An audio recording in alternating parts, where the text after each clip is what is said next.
Let me show you an easy way to strip wires if you don't have any wire strippers. All you need is a lighter, any kind of lighter, cigarette lighter, or this long boy. I already cut some little pieces of wire up. Here's what you do. So I got my wire, got my lighter. Get the lighter going. Get that wire nice and warm.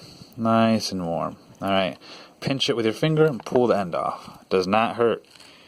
Now you could solder that or whatever you want to do. Crimp it or whatever really, really easily. Not too shabby if you ask me. You just gotta like pinch it with your nail and just pull that end off. It'll come right off. One more time. Ready? Get nice and soft. Pinch it off. And it's good. Look at that. And here's the end piece that fell off. It's just a little boy. Nothing wrong with my finger. It does not hurt, nothing. If you do it fast enough, like it doesn't hurt, doesn't burn you. Don't be scared of it. Hi, my name's Christopher Sobel, and I love you forever. Thank you, and have a nice day.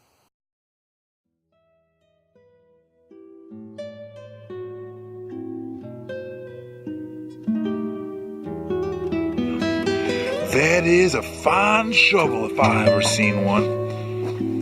Oh yeah, can't wait to see what I'm gonna do with this baby. Yeah.